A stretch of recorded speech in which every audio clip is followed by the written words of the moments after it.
Hello and welcome to the Awake and Lippy live weekly talk show. So welcome to episode 2.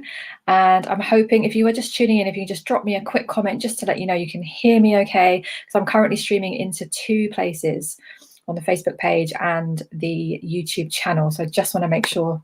Yes. Oh, Shah, hello. Nice to have you. Okay, good. You can hear me. I am live. Okay, good. So welcome to episode 2. So first of all, how are you doing? How are you all doing? And also feel free to comment here throughout the show if you're watching the replay, because I'll come in and check back in with the comments at a later stage. So welcome. And in case you watched episode 1 and you're back here for episode 2, well done, because we were quite full on in episode 1 and I loved it because I wanted to start strong, and we got into some of these big juicy topics. And even if what we're sharing through these shows, maybe you don't resonate with everything and maybe we don't agree on every point, but it's great to have these spaces that we can share information, get into this high vibrational content. So I'm always going to encourage you, when we're moving through any topics, to really just take whatever resonates with you, and anything that doesn't, just drop it, because I'm not here, and none of my guests are here either, to convince you or persuade you. And especially in current times, I think it's so important to be able to just speak and share, but not with any pressure. So just feel free to enjoy, relax, enjoy the show, and just, whatever resonates, take that, and receive whatever messages you need to receive. Hi, Suzanne. Thanks for joining. And you are back for episode 2, you brave soul. Okay, brilliant. So on today's show, I'm going to start off now. I'll do a kind of quick check-in around the week, what's been going on. We're going to bring in the Arcturian channeled message for the week. And I'm going to bring on my first guest, who's going to talk to us. And we're going to talk about really out with the old and in with the new. So with all the newer energies coming in, you might be triggered. You might be feeling triggered left, right, and center. There's a lot of scope for things to be coming up to the surface. So we're going to get really into like a nice juicy conversation around shedding those beliefs and those old childhood things and emotions and whatever's triggering you right now. And there is a lot available, right, to trigger us. We're going to get into that. And with all these episodes I'm going to be doing, when nothing's scripted, so all we do is agree on the topic, and it's just, I love the kind of free flow style. Whatever comes out, as you would have seen in episode 1. And this is a chance as well, so if you want to interact, ask any questions as we go through, feel free to keep the comments coming in. And I want it to kind of make it as a nice interactive space as well for whoever's watching and tuning in. So we're going to do that, and then I'm going to bring on my second guest. Again, I'm going to bring back my husband because he got lippy last week. It was brilliant. But we're going to kind of really look at all the and what we're going to talk about, again, just free flowing, is the sneaky good shit for current time. So we're going to share like all the kind of weird little things that we do to help us move through current times, and just have like a very fun, light, high vibrational conversation on that. And we're going to talk about the book of the week, same as last time, because I love books and I want to share with you an amazing book that I've read before and I read a second time. So kind of a varied kind of show again. So feel free to ask any questions, and we'll have a little section after my first guest as well. So any questions, or if there's anything right now that you're, it's difficult, especially around the topics that we're going to look at, here's your chance. So just feel free, and this is your space as well. Hello, Wisteria Bellflower. Sending love to you as well. So glad to have you all here, and also you on the replay. So first things first, let's just check in first of all. And it's kind of nice to have this space, right, every Wednesday night, just to kind of take a breath. We're in the middle of the week, smack bang in the middle of the week. We're in August now. Let's see what August brings us. And wherever you are in the world, I'm sure you'll agree, right? There's been, again, another week of developments, of pressures, ideas coming in that feel very restrictive, lots of human rights stuff, right? So over here in the UK, we've been talking a lot about these kind of passport issues and restrictions to venues and things coming in of that nature. Lots of fear around that, lots of stresses around that, lots of pressure, all of that, right? So just check in, and it's a nice opportunity just to check in, see how you're feeling with that, because that's tough. So this is like, you might really be feeling this is a little bit of a tough time for you. So my intention as well is to really help you shift through that as much as possible, because this is the way I see it. It's a very, this isn't going to be over in just a few months, right? It's like a long a long sort of process we're going to move through. So if you're feeling any of these heavier energies coming through right now, you are not alone. And interestingly, I did a live stream yesterday in my private group, the Awake Revolution Soul Team. Feel free to come join us in there. I do a lot of kind of live streams every week, three times a week sometimes. And we had a great discussion yesterday around some of the symptoms that a lot of people were feeling. And one of the commonalities was a lot of anxiety coming up, like physical sensations in the body. We had people talking about like breathing and anxiety feelings, but not necessarily feeling anxious. And all sorts of like buzziness, vibrations, like weird sleep patterns. All sorts of things are happening. So I just want you to know, if that is coming up for you, you're not going crazy. There is so much dense energy on the planet right now. You're going to feel it. And especially if you're someone who's fairly sensitive and heart-centered, and a lot of you are more intuitive than you give yourself credit for. So I just want to kind of, bring your awareness to that, because that might be very real for a lot of you. And this is definitely something we talked about yesterday as well. So let's just see. So what I'm going to do is I'll do same as I did last time and just do a little bit of a tune in to the energies, and we'll bring in the Arcturians. The Arcturians are who I channel, as well as the high angelic realm, and we'll just sort of see what the message is. And I never know what's going to be said, so we shall just give it a second and I'll see what they have to say. Given everybody's energies, current vibrations, what's going on in the world, craziness, and also some of the positives. So greetings, dear ones. We are delighted to be communicating this message with you, as we are here very much to help uplift humanity and to help you move through these challenging times. The ascension process that you are currently undergoing on this planet is a difficult one for the human body. And so we recognize that many of you will be feeling these sensations in your body. And we encourage you to do all you can to allow your body to shift and move by grounding, taking rest, drinking plenty of water, and going gently on yourselves in order to best move through these times. What we really wish to share with you today, however, is a reminder of your incredible creative powers. So in the midst of change, there is much scope to really utilize your creative powers. And this is a very powerful opportunity for you to start tapping into what it is in your life that you would most like to create. And this may sound like a strange message in times of turmoil. However, this is exactly when the earth has a blank canvas. And so many humans underestimate the power they have in their minds to create the lives that they came here to live. And so we encourage you to really allow yourselves to daydream, use your imagination, and visualize or envision the kind of life that you would like to live. And this does not need to be a serious endeavor. We suggest that you can just do it in a childlike way. So allowing your imagination to come through and allowing yourselves to dream and imagine all the possibilities. And you can do this for your own personal lives as well as the world at large. You have incredibly powerful energies coming up over the next few days. There is a portal opening coming up as well this month. And so these are the energies that will very much assist your creative flow.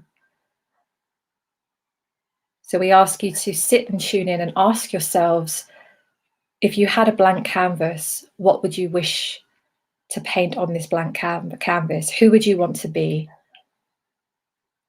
Where would you want to be in the world? What kind of life would you like to lead? How would you like to help people? How would you like to spend your days? What food would you like to eat? How would you like your bodies to feel?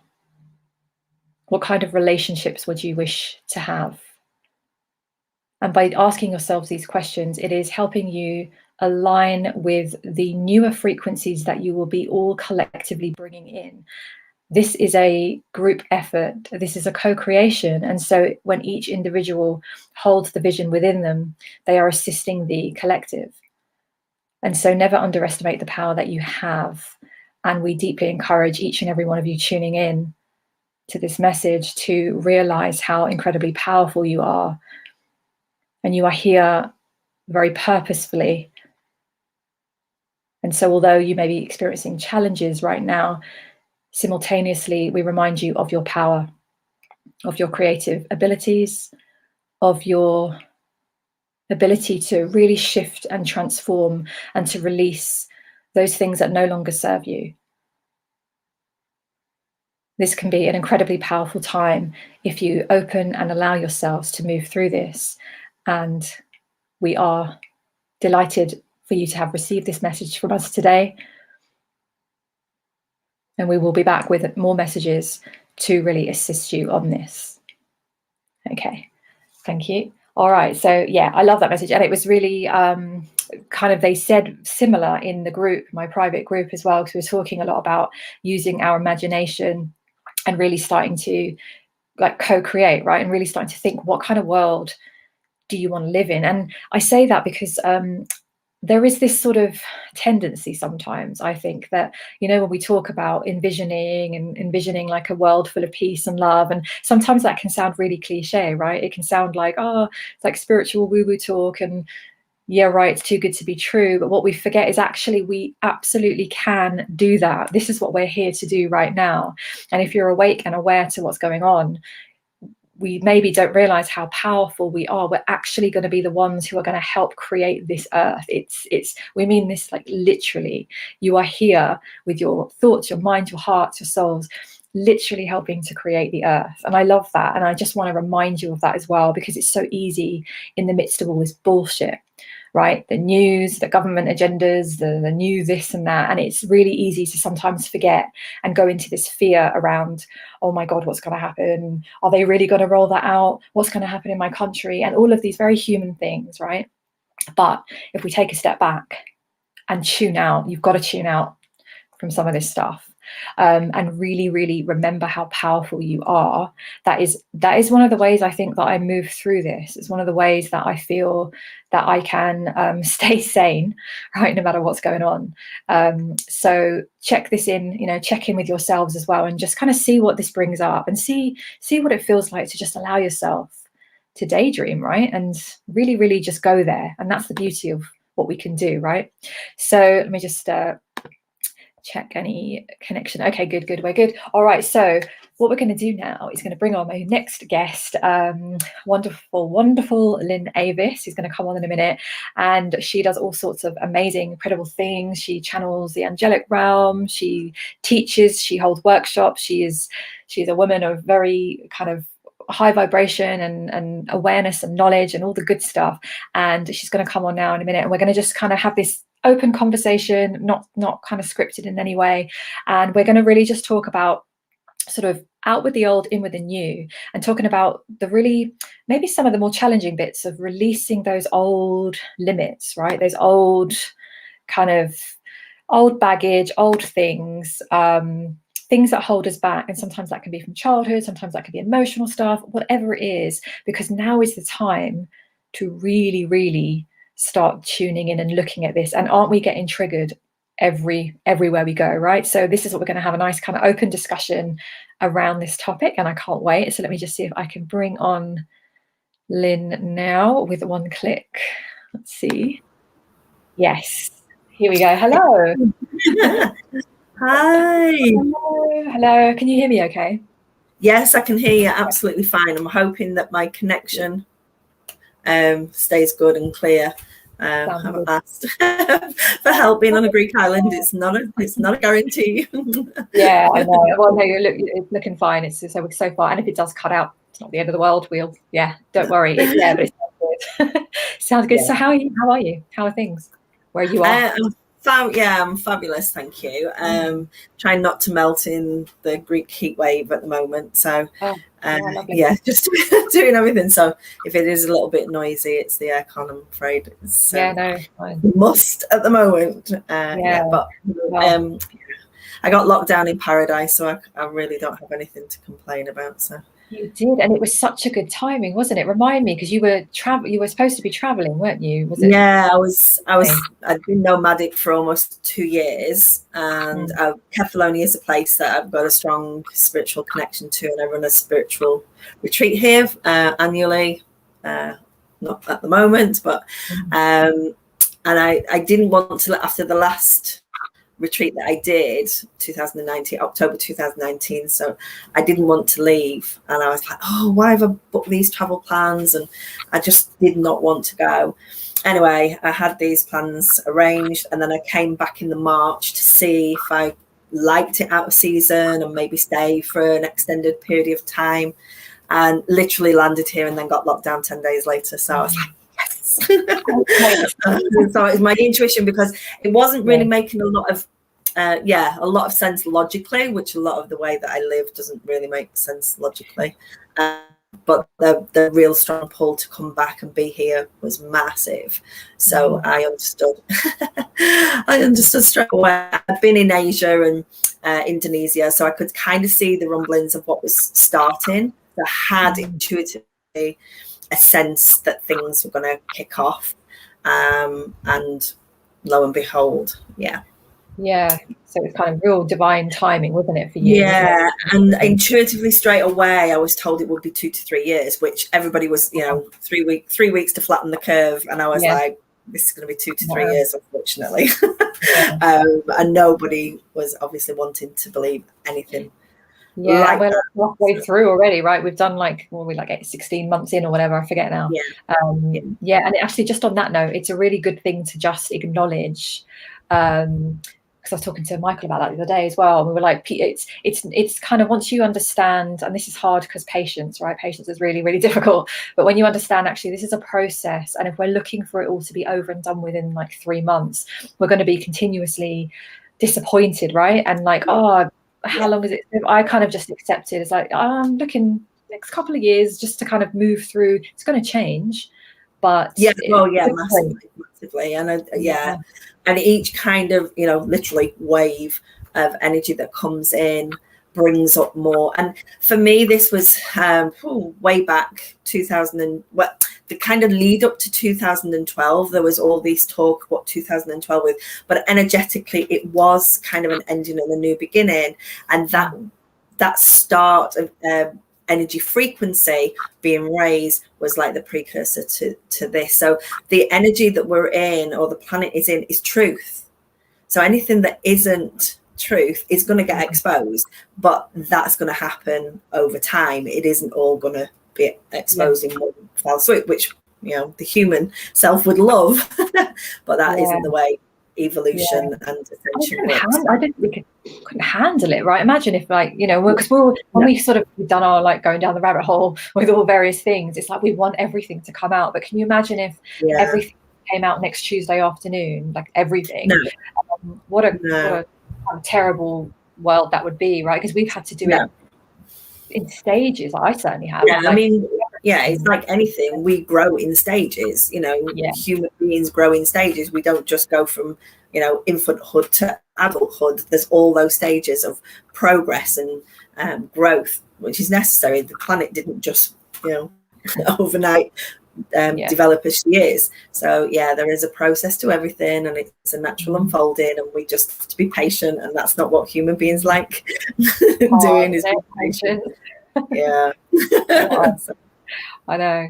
So we were going to have a chat where we were kind of just really focusing a little bit on, kind of those old, we all have it, right? Limited beliefs and childhood stuff. So where do you want to start and see where we end up? Interestingly enough, I'm a great believer in synchronicity, and it's kind of how my world rocks and rolls. So today is a 4th anniversary of a poem that wrote itself through me, the first poem that I'd ever written. And interestingly enough, I was ill with flu. And I travelled up from London back up to the northwest, to my hometown, to house and cat sit for a friend. And I started to feel ill on that journey, literally floored, razor blade throat, banging headache, temperature. So I got to her house and it was kind of like midnight. The house was cold. I was just shaking. And I got into bed and these words started whirling around in my head. And I just knew I was not going to be allowed to go to sleep unless I wrote these words out and got them out. Didn't have a pen and paper, literally with my phone on notes. It was on charge. And I wrote this, well, it just literally 10, 15 minutes. It's just flooded out. Like I say, I'd never written a poem before. And I was just like, now can I go to sleep? Like literally now. And I fell asleep. So I didn't even look at it till the morning. And then when I read it, it was like, wow. Even I was kind of like, wow. Sent it to a friend. He had a massive Facebook group and he said, you need to post it in the group. And I was like, whoa, not ready for that. Because it was quite personal about my healing journey. And I was kind of been on this healing journey, which I kind of feel is the healer's journey. And I was like, why now? Why have I wrote it after I've been doing all this inner work and healing for years and releasing forgiveness? And when I checked in, it was my little girl, my inner child, wanted the recognition for the healing. She wanted the recognition that, you know, she'd moved through all of this. So I was like, okay, wow. So if you don't mind, I want to read this. Yeah, please do. I think I remember you. I think I remember this. You posting about it. It's like a real popular poem. Yes, I'd love to hear it. So it's and I'd given the name Triggering the Mirror about a month or two before, and I was like, oh my god, that was like a really good name, you know, like either for a book or for a poem or something. And I tried to write one and nothing, blank, absolute blank. And then, like I say, when the time was right, it just flowed out. So Triggering the Mirror. Mirror, mirror, reflection, what are you showing? Triggering a reaction in me so I can find a knowing. Places deep inside of me that have now long been suppressed, unacknowledged, unseen, unheard. Around me, no one guessed. Are the things my young self encountered so many years ago, now brought to the surface by the clashing of our ego? You see, I blame you, the reflection that I see, when all along I'm looking at an unhealed part of me. So I shame you. I call you the reason for my pain, not realizing the gift that my soul's about to gain. For now I see you clearly, this trigger that is me, is something that is beautiful when recognized will finally set me free. So I will cease to blame and shame you when inside I feel a rage. The time has come to realize I'm writing a new page. In my life story from self-loathing to self-love, you have shown up as a teacher sent with all God's love. An angel in disguise brought to show me where my inner work lays, to bring me back to wholeness, peace and unity, so I can share with others the wisdom that I've gained. That there is no place to hide from the beauty that's inside each and every one of us when we step away from pride. Ego, oh, how you fooled me time and time again, blaming the triggers outside of me, especially my men. Hurt, used and abused by so many who should have cared, to take me to the depths of despair of things I never shared. Nobody realizing the suffering of the child who always smiled, when deep down inside of her was innocence she'd lost, a childhood filled with anguish, anxiety and mistrust. Surely someone would notice her silent cries for love, showing up in behavior that people disapproved of, looking for affection when feeling all alone, when emptiness inside was all that she had known. For as far back as she could remember, the abuse had tore her apart, each time it bore another small hole in her heart. But now the time has come to find the power within, to come out victorious, a woman born to win. So Triggering the Mirror, life reflection, thank you for showing me my scars. For now I've taken my power back and I'm ready to soar amongst the stars, to show this world who I truly am, the beauty that is free. Realizing now I may not have recognized it if you hadn't triggered me. Oh, good. That is a good, that's so relatable, isn't it?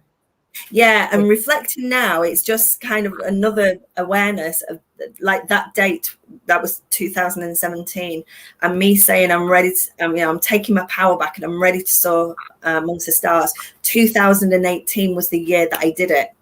The year that I bought a one-way ticket, the first retreat, that angelic retreat, so much shifted in my life. And now I just how you reflect on something, you're like, wow, I never even realized that, because you can connect the dots backwards. You can't see it when you're in it and when you're moving forward.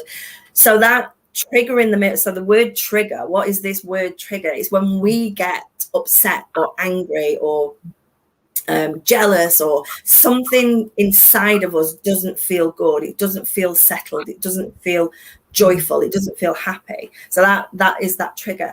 And what happens is, like, something outside of us causes that reaction, and we blame it, or that's the human ego condition, is to blame that outside of ourselves for causing the feelings inside. So for me, and my understanding of my own personal journey, my own truth, it doesn't have to be anybody else's, is from 0 to 7 is usually when a child is taking on board how life works and observing what is going on around them from their caregivers, because we're born innocent, we're born looking for love, affection, acknowledgement, all the basic human needs that we require to grow and flourish and thrive. And that's not always going to be great. It would be fantastic in a perfect world that this child is born into a loving, embracing environment and culture and all of that. And that's not always necessarily the case. And it doesn't have to be a massive trauma either, because in your pure innocence, you don't have the emotional awareness, maturity to deal with those feelings. So we just make a split-second decision and it goes into our subconscious. But what happens then is that decision usually is something like, we're not good enough, or I should do better, because we're looking for that acknowledgement, we're looking for that love. And then that becomes the internal voice, that becomes your internal driver. So the behaviors and patterns that start showing up in adulthood are coming from those subconscious programs. So that was obviously my experience. Wasn't great with the masculine. There was, various things went on, sexual abuse and bullying that happened in my childhood, and it happens to a lot of women. 1 in 3 women before age of 18 are going to suffer and experience some kind of sexual abuse or bullying. So so those feelings of not being worthy, not being good enough, belittling yourself, criticizing yourself, comes from those subconscious programs. So I've done this journey, I've done this inner journey to release those for myself, because literally my level of self-loathing and lack of self-belief was criminal. it was as bad. I share that with you, absolutely. And it's sometimes it's hard to see it in other people, isn't it? When you see people that they look confident, they look like they're doing their thing, and exactly, nobody would have known. Because we find a coping mechanism, and thank God, in one way it was amazing. I was born with a very sunny nature. I love people. I'm generally a happy person, and more on the optimistic, positive naturally, but that became my mask, that became my defense mechanism, so that nobody could possibly know what was going on inside of me. But inside was this absolute turmoil of anguish, of just self-loathing, self-criticism, and recognizing then that the bully was me. I was in an abusive relationship with me. So unraveling all of that over time became my work, because what I feel is those programs will eventually kick in when we go through an adult trauma, which will either be a physical illness, a mental breakdown, a relationship, a grief, losing a loved one, redundancy, some major life event will trigger those old wounds. This is why I wanted to have this conversation as well with you. And I loved when you brought this topic up, because I thought actually this is what's going on in the world. Because at the moment we have been, think about whichever country you're in, we've been traumatized, right? We have had it deliberately done. And what it's doing is we're like a nation of people who have not typically, unless you've done the work, we hold so much trauma, big T trauma, as in big obvious life traumas, that are abuses and sufferings you've gone through, but also small T trauma that maybe as an adult wasn't a big deal, but to you as a kid was. So we are like these walking little ticking time bombs. And what I feel right now is like we've gone into this almost crisis point where it's like it feels awful, but it's what an opportunity, because we're all our triggers are coming up, and depending on how much you've been on this, like we've been on our journey, right? So we're probably moving through this easier than we would have if we hadn't. So it's just a conversation, because I think people right now, like even lockdown, right, it's taken away your distractions. A lot of us, like, you're not going out anymore, you're not socializing with your friends, and when you're left, there's not as many places to hide or distractions to take you away from your own stuff. Because that's what happened to me when I was ill. It was when I was faced with, couldn't work, couldn't move my body, couldn't go out. I was like kind of locked into myself, and it was only then when I realized like this self-loathing, and I'd masked it with being a professional, working as a lawyer, like status and moving, status, acknowledgement, and drive, it pushes you forward, and and I think it takes you to a certain point, and I think we operate from intelligence to a certain point, and that will take you so far, because that drive wanting to succeed, meet a partner, have a house, or blah blah blah in society will take you so far until the crash and burn. And then it's like, this isn't your truth, and now you need to go back and actually find what is running the bus, driving. You've got a 5-year-old at the wheel, basically. That's maybe not the best way to live, right? It's not, really not. But also, when you recognize that, and you recognize that nothing is ever personal, because everybody's pretty much the same, that their small mini me, their 5, 6, 7-year-old is actually in charge of their subconscious, and what they project out onto other people is not about you. It's about where what their inner child is. Nearly always for me comes to inner child work, because that's where it's been put in, into the subconscious or the unconscious mind. And then it's like, okay, why am I always attracting the same kind of partner? Why am I always being bullied at work? Why am I always, well, you're the common denominator. It's like, so maybe it's time to look at your stuff, and you can't change the outside world. The only way is by changing your inner world, so the reflection changes.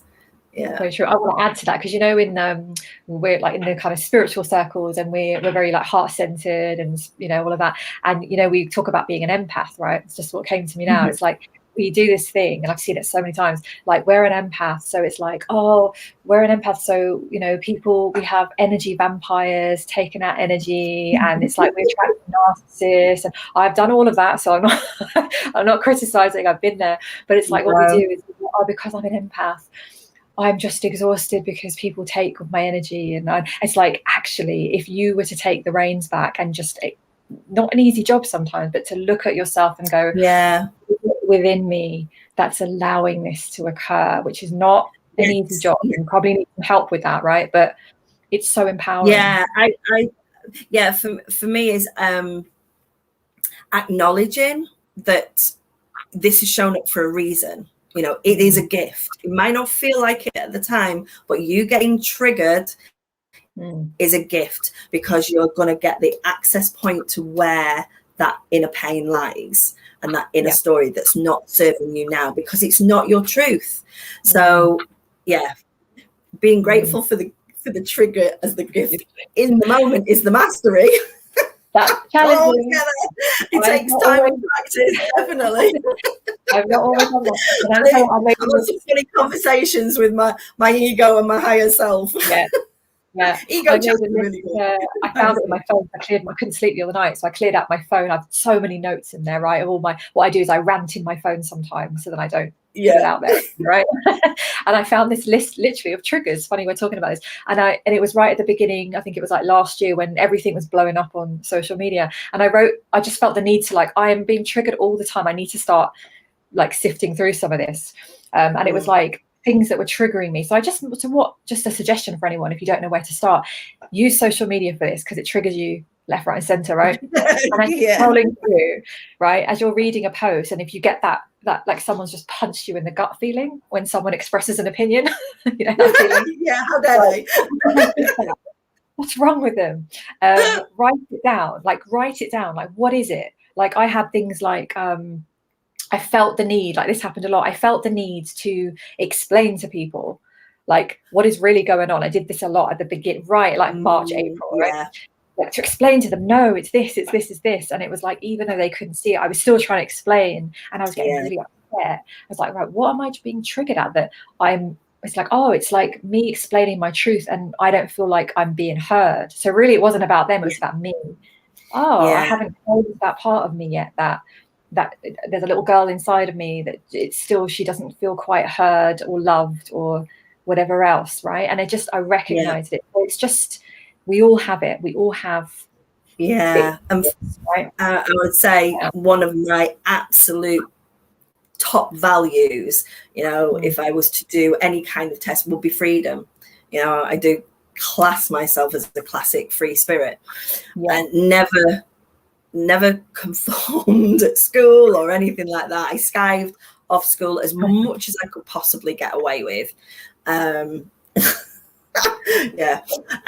So wrong now?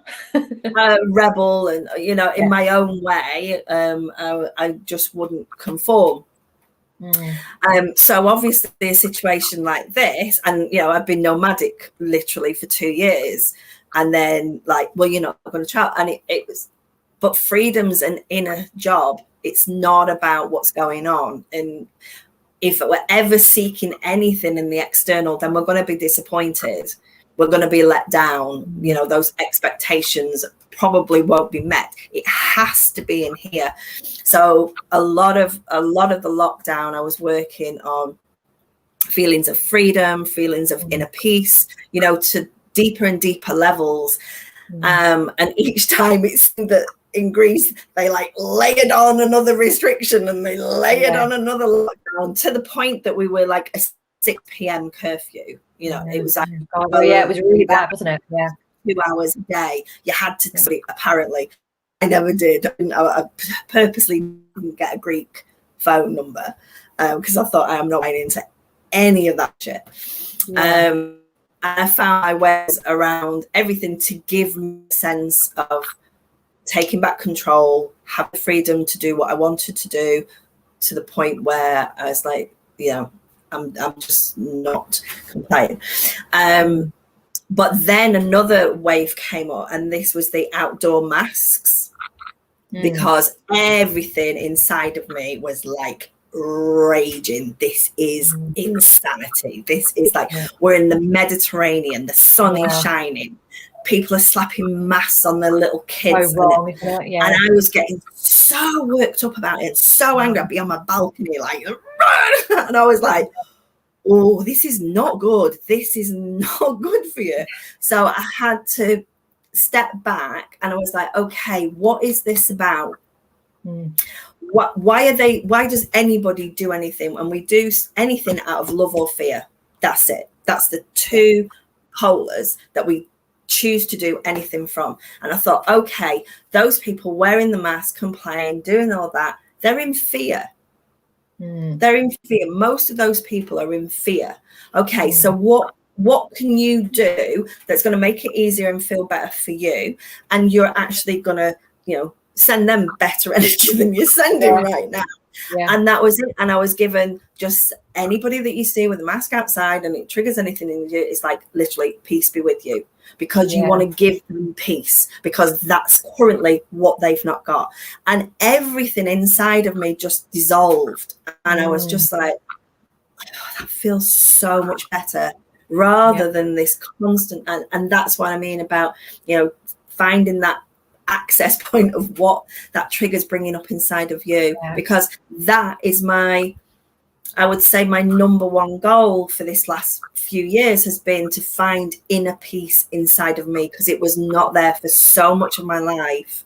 It became my priority. So I want that for everybody. I had to shift it in me. Yeah, if you make it a priority, and that's what most people have never made that decision, right? Because I was the same. It was like, I didn't really choose it. It was like it was forced upon me. It was like, you're either going to make this a priority now, or you're never going to recover. I had a real Right? It was like I had to prioritize it. So actually, once you make the decision, and this is the opportunity I feel right now we can just decide, especially if you're someone if you're listening, tuning in now, you're triggered, right? You're finding yourself, and it's so exhausting. Half of the people because it's been relentless. It's like you were being triggered all the time. Like I used to even go down to the local shop or whatever, and just seeing people wearing masks, or seeing people stand on the stickers, that used to really, really get me. People standing on the stickers, because can you just stand next to them at least? Don't apply to that level, like, and you're standing exactly where you're putting your feet on the footprints, right? I don't know if they have them there. Do they have them there in Greece, those footprints? No, not really. But I was back in the UK August last year, and honestly, if you'd have seen me in like Marks and Spencer's, I was like a normal child, because I just would stand anywhere except I want to stand to the left because I'm not standing on the flipping footprint. I'm not in nursery, and I'm not 3 years old. I'm not doing it. So it was like these triggers all the time, and I had to, like, it's just such an opportunity. So if you literally write them down, I find writing them down on a bit of paper, so you can actually look at them and just go, right, what in the world right now, on your street, in your town, wherever, is triggering you right now, and then see if you can. It's not about trying to deny your feelings, because actually sometimes it's actually honoring your feelings. Like I know you're the same. It's like, rage. I'll go around the house and I'm stomping around and I'm like, like we've exchanged messages, haven't we, around what the fuck's happening? Like, what? So acknowledge your feelings, but it's also like we've got to get to the place of like, okay, start to go a bit deeper with it and start to really see the trigger, because it's all the old shit, really, isn't it, coming up to the surface. And this is when it comes to the surface, it's good, because then you can start to go, right, what is this about? What is it really about? Like, maybe it's hitting on your values, like freedom. I'm the same. Like it probably is to some extent. So it's like, right, how can you create freedom for yourself? Because you can create freedom from wherever you are, and it is an inside job, right? It really is. 100%. Really so the way that the first kind of bit of self-awareness that I went to a workshop, and it was great because it gave me a starting point, which was nose. And that was like, because it's on the front of your face, and that was naming what the emotion was that you were experiencing. Really get into that emotion, allow yourself to feel all of it, because that's the healing, the feel to heal it. So naming it, the is it's okay to feel that. You're a human being. You're not a rock, you're not a tree, you're a human being. We are emotive beings. We have emotions for a reason. So those emotions, it's absolutely okay to feel it. You're not wrong for feeling what you're feeling. Then it's surrender it. Once you get to really owning it and saying this is okay, 9 times out of 10 it will surrender itself. It loses its power over you, or you recognize it's like, I can allow this, and then surrender it. But you don't have to stay in that energy, and a lot of people do stay in it for far too long, that it becomes detrimental to their mental health or their physical health or their relationships, because they stay in that emotion. So it's like, once you've recognized it, once you've owned it, then surrender it. You don't have to stay there. And when you do that, the E is empowerment, because again, it frees you up. You realize that these emotions come and they go, they go, but they are leading. So that was a great first, kind of bit of self-awareness, and that really helped me. And then I've gone through training in different healing modalities, and but one thing that I done, which was far more in depth and far more woo-woo as well. Or you could take it as woo-woo as you wanted, which is the spiritual stuff for anybody that doesn't know what woo-woo is. What's woo-woo? What's woo-woo? So, multidimensional and all of that. But you can keep it simple too. So it is actually when that feeling comes up inside of you, is like, okay, stop, breathe, get into your body, ask your body, because your body is memory. Your DNA is memory. It's stored in your cells. Okay, if this feeling lived inside of my body, where would it be? And your body will speak to you. And when you get it, just give it a color, give it a shape, give it, make it really, really personal, and then blow it out. Just change it to smoke and blow it out of your body. And that's a really great feeling for immediate release and lightness. But then ask yourself, when was the first time I felt this feeling? So that you can go back to that point of creation. So the breathing down into your body to get you out of here, to get you out of your mind, because your mind's only going to go from, its negative programs, the human ego programs of keeping you safe, keeping you small. Your body, getting into your body will tell you, because your consciousness in this meat suit. So your consciousness will tell you, where was the first time? And usually it will be in that young childhood. Something happened and you felt that feeling. Okay, go back into that scene, go back. And sometimes we can't do it ourselves. We do need somebody to kind of facilitate it and guide us through it. But a lot of it can be released yourself. You can do this. And what was going on in that scene? What decision were you making? See yourself as that younger you and see through the eyes and listen through those ears, and then just what decision have you made? And it will be that I'm not good enough, or this is my fault. If I'd have been better, they would have shown me love, or they would acknowledge me, or they would have heard me. And it's interesting how you can have really conflicting programs at the same time. A client that I worked with, her parents, so her dad loved showing her off. She was talented at singing, at playing the piano, and he would love to show off his amazing daughter when friends came round. Her mum hated literally anybody that showed off. So she would be, I need to please daddy. I need to do what he says, and I'll get his love and his approval and his affection, and would do as she was told. And then her mum would give it, oh, stop that. People don't like show-offs. So then she would go into humiliation and shame and all of that. So her upbringing was these two completely conflicting programs that so she wouldn't sing, she wouldn't play any instruments, she came out of the choir because she couldn't cope with who am I pleasing, who am I disappointing.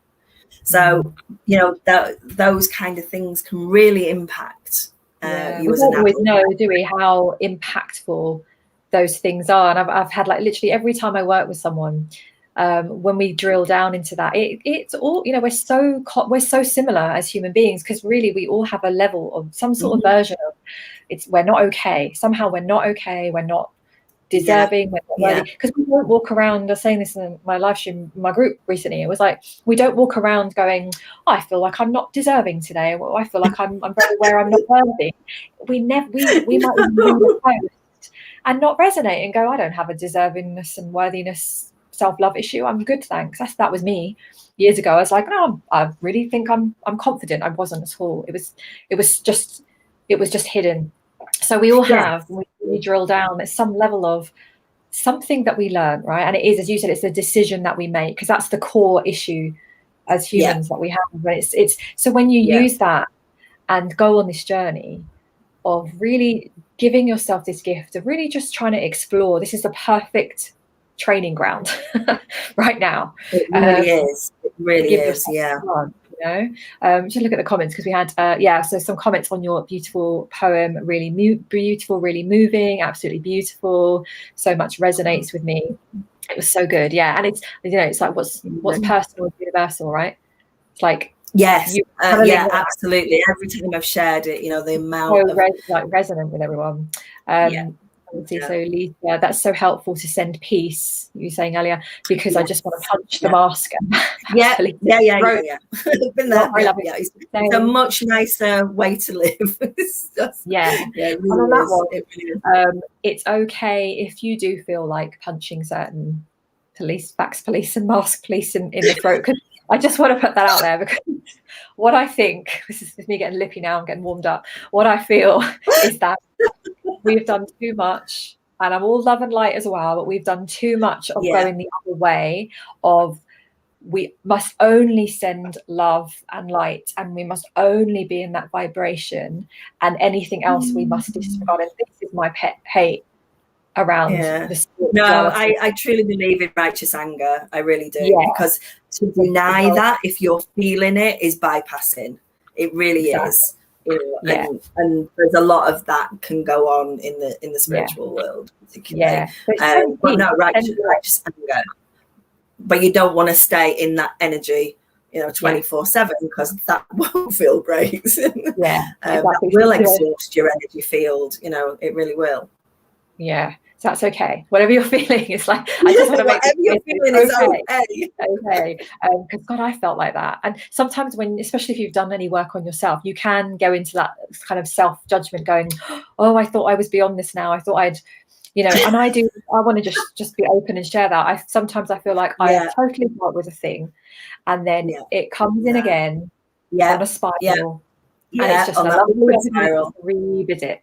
Yeah. So don't worry if this is, you've done a 3-month course on forgiveness, and then all of a sudden you find yourself. That's it. And I like you say, I do feel it is like that upward spiral, but we come back to that same point until we don't need it. But we'll come back to that same point. And like you say, I think, I thought I dealt with this, but you quickly recognize you've got a higher perspective. So you get it quicker, and you get the awareness, you get the understanding. You're like, oh, right, it's just another little nuance to it. It's another little twist to, a different angle of that decision that you made. So it becomes a lot easier and quicker to let it go, and to get back to that peaceful place, that sweet spot. It's possible. It's possible. We can absolutely move through. And Charles is saying, I try not to be triggered now, she says. So she's like, right now, trying not to be triggered. And this is like a practice, right? It's a practice, and it's not like you've got to not be triggered ever. It's like and that's why I love the F-bomb, because it's the best thing ever, is to just let rip and let yourself have, because a lot of the time, particularly like you were saying about empaths, or I prefer the word sensitives, because empath has now got a lot of energy around it. It's not always great. But sensitive to energy, and if I did get told I was too sensitive as a child, but what you tend to do is withdraw away from things, because it does feel too intense, and you don't want to deal with it. So it's just, you've got to work with what works for you. You've got to find what works for you. There's no one size fits all, and I was that people pleaser and all of those kind of things, because that's what sensitives kind of do, override their own feelings all the time for the sake of others. And it's like, no, feel it, let rip, let it out. It's important that you honor what you're feeling, and not bypassing it. Definitely. So the F-bomb. My mum, God bless her soul, she never swore, and she absolutely could not bear my potty mouth, and she was like, oh, Lynn, how can you do what you do and swear like you do? But that was my move. That's my letting it go, because if I didn't, there was so much suppressed and anyway, there was nowhere else for it to go. So it's just energy. It's just movement. It's just movement, and it's okay. So we've got just the last 5 minutes. Let's just kind of briefly touch on what do you feel, just to kind of I like to paint the vision, right? So it's like out with the old. Okay, so we work on our triggers. We, not perfection, but we are able to move out of that old bullshit that they've kept us trapped, in for far too long. And imagine, we're all kind of doing this, and we're all moving forwards with our consciousness, and we're doing this work. What do you feel like? Where are we going? Because I love to hear. Okay, so for me, this has been literally from starting doing my retreats, is like we create our reality. Do you want to create heaven on earth? Or do you want to create hell on earth? You have a choice in every given moment, which is fear or love. So if you're acting from fear programs, guess what? Life is just going to keep giving you what you're vibrating at, which is fear. So there's more things to fear, and there's more. Or you can release those triggers, release those programs, and recognize that you are this co-creator with life. Life is happening for you, not to you. So regardless of the external, what is going on, it's like, what do you want to experience? How do you want to feel? Those are my two core questions that I ask myself daily. Okay, hand on heart, breathing into my body, getting out of my head, because there might be a load of shit going on around me and shit going down, and they're saying, you can't do this, you can't do that, this is going to happen, that. And I'm like, okay, let go of all of that. Breathe into my body. What is it I want to experience? How do I want to feel? And then from that place, speaking my truth. This is, and it doesn't have to make logical sense, because that's not how the universe works. The universe is neutral. It doesn't work in logic. It doesn't work in emotions. It's neutral. It's responding to you and your frequency and your vibration. And I've had so much magic happen since all this shit went down that it just gives me deeper and deeper levels of trust, because find your truth, trust it, and act on it. There you go.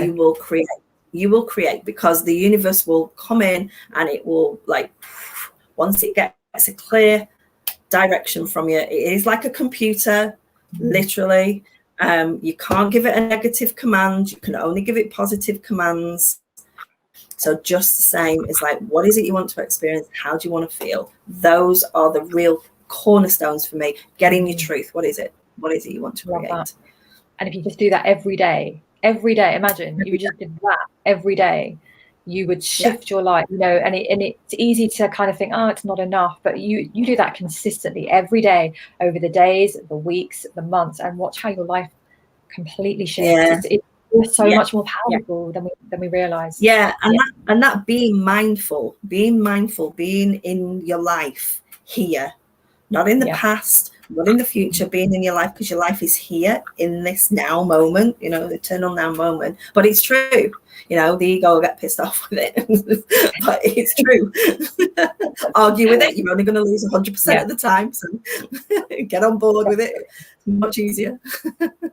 Also, I love it. I'm all about now creating my heaven on earth, and just bringing that. And it doesn't have to be complicated. We overcomplicate things. That's the human condition. Overcomplicate things. Pare it down. Keep it simple. We're coming out of this phase, aren't we, of logic? Like I mentioned it earlier in the week. It was like we put logic on a pedestal, like up here, and we've just got so used to it. And what's happening now is, and this is why people are waking up slowly. It's like we're starting to have conversations like this more mainstream, right? We're starting to really open up into these newer energies, and I'm excited about that, because it's about time. Right? There's great people like Joe Dispenza and people like that, that are really pushing it out into the mainstream, and it's great. There is a great awakening, and it might not seem like it some days. It might seem the absolute opposite, but it is. There are more and more people recognizing and waking up to the truth of who they are. Exciting times. Definitely not boring. Definitely not never boring. It's never boring. Oh, I love that. Thank you so much. Thank you for sharing your amazing. It's beautiful. And I thank you for all. Like, I think we could have expanded on all of those. You'll have to come on again. So good. There's so much. But I love that. Thank you so much. Thank you for inviting me. I've really enjoyed it. You're welcome. Been great. Okay. So I send you lots of love to you in Greece. Enjoy. I'm so jealous of your weather, because they're tampering with it. We're pretty sure. It's so weird, the weather. No, this is not right for Greece. I know it's over and above of what Yeah, and unfortunately, there's fires and all sorts of crazy stuff going on. But I can't. I'm not going to complain. I'm not going to be a true Brit, although it's like, I'm melting. You've got lovely views where you are, so yeah. I've seen it is paradise. This island is seriously paradise. Yeah, good. Yeah. I love that. Never a bad view. Never a bad view. Right, lots of love to you. Yeah. And, okay, take care. We will definitely speak soon. See you soon. Okay, take care. Bye. All right, so I hope that kind of opened some stuff up, kind of got you thinking around some of the triggers, like big time, right, that are happening right now. So just take a little breath, just kind of get back into your body. And we're gonna I'm gonna just hold on, just check the comments. I'm gonna have my next guest on. He's ready. You ready? Yeah. Okay. Hold on, let me just make sure I'm just check the comments. Okay, good. All right. So next segment then. So we're going to talk about, let me put it up here. We're going to just do a little, where is it? Hold on. I had it. Yes. Okay. So we're going to share right now some sneaky good shit for current times. So I'm going to bring on my second guest, repeat guest from last week, my husband, MP Grant, aka Michael. Come on in. And we're going to talk, and we're just going to chat through some sneaky good shit for current times. You ready? What have you got there? A beer. Oh, he's brought some beer. Come on in. Right, I'm going to shift over. Get comfy again. Hold on. You right there? Set up. You got a little beer. Okay, this is one of our sneaky good shit things that we do. Not often. Say hello. Hello. So we were talking about this earlier, weren't we? About like how, like in the, are you okay? Yeah, go. Do you want that there? It's hot. It's always hot because I've just been like Hot ass. Right. Can you see? Yeah. Yeah, you might want to put it up a bit. No, I can't. Oh, okay. That's how it Whatever. It's all positioned. It's all positioned. I got some sneaky good shit. So sneaky good shit, right? I haven't been drinking often, but believe it or not. But, yeah. So with the alcohol, so what we're going to do is just start from the beginning. So sneaky good shit for current times. We're going to just share. Given the shit show that we're moving through, we thought it would be fun just to kind of waffle off some things that we do, that kind of, they're little kind of sneaky, funny little silly things sometimes that we do to just get us through these really difficult times. So I would love to hear yours as well. What are the kinds of things, thank you, what are the kinds of things that you do? Like what is getting you through right now? Because these are not normal times. And we're not condoning like drink your way through this. This is not what we're saying. But these are difficult times, right? So we're going to just share. We haven't scripted it or planned. I don't even have a clue what I'm going to say. What I'm going to say. I've intentionally done that. Yeah. But I did bring a beer just in case right. Well, cheers. We'll start. Yeah, cheers, Sláinte. Cheers, everyone. Cheers, everyone. Yeah. This is how I drink now. So this is how I was always never a massive drinker. Okay, like in my 20s, like I drank a lot. And then since I got ill, and then since I got ill, when I was like 30, I had a good few years where I didn't touch alcohol at all. Couldn't, because I was very ill and I was recovering. And then I've had a very kind of on and off thing with alcohol since then, and we've hardly drunk more off. Yeah, in the last few years we kind of drunk less and less and less. So almost zero. Hardly ever. So I can go months. We go months. So this is a one-off. This is like unusual, and this is like this is the most I'd probably have now. Because if I had any more, I'd be like sensible. I'd be sensible. So we just thought we'd have a little tipple now. But yeah, so sneaky good shit. So what are we doing? Because we do things. What are we doing right now that's helping us through this shit show? What we're doing? Yeah, what kinds of things? Like, okay, let me start. Well, we're a little bit reverse because we cancelled Netflix earlier. Oh yeah. Because we want to focus on other stuff, just stuff we've got to do, finish some books, and this and that. So come in a little bit because I can't. Yeah. I'll come in a little bit. Yeah. Yeah. Oh, Jesus. I'm comfy then. Broader than I wanted. So okay, so we're starting with Netflix. We cancelled Netflix today, which is kind of an odd thing to talk about. We're talking about sneaky good shit for current times, but I guess it was the reason being, aside from it, taking up your focus. On maybe other and better things. I don't know. They talk about anything that's Illuminati owned or deep state owned as a pile of shit, basically. So get rid of it. Get rid of all of them. Every idea and ideology they have. Go jump a cliff, platform 4 for the lot of you, to use a military term. Just don't have anything to do with them. They're subhuman species dressed in silk shirts or whatever. So we got rid of it. We just this morning. I always felt a little heavy, a little untoward or whatever. I don't even want to put energy into what I felt, but it wasn't great. And I've got books to read, which are way better than I'm blowing my own trumpet here, but some of the action books are way better than anything I was watching on Netflix. In fact, that was one of the things that I what the hell am I doing wasting my time watching these things for when I can write better, and I do write better, and I know more. I can see too many mistakes they're making as well, certain technical mistakes here and there, and I just thought, no, I'm wasting my time, and we agreed on it. We both do that, and so there's one thing. It's kind of it's kind of reverse one, isn't it? Yeah, it's like when we remove something, and again, we're not a judgment. Like, go watch it if you feel good. I finished watching a couple of series recently, and I really enjoyed them, but I have like issues with the Netflix system. Anyway, that's not what we're talking about. But yeah, so it's whatever. So really, what you're saying is sneaky good shit is creativity for you. It's like you're replacement from one activity or interest to another, one that maybe serves you better, as opposed to waste your time and make you grow old before your time. It's just silly. We're not in rabbit hutches here. We've got we need to start looking at our identity, who we are, and use our imagination as well, because that's partly who we are, and make things happen. Nothing ever happened. Nothing ever was invented or produced or used without someone having it in their imagination first. So that's how the world really works. It's how it always worked, and only worked that way.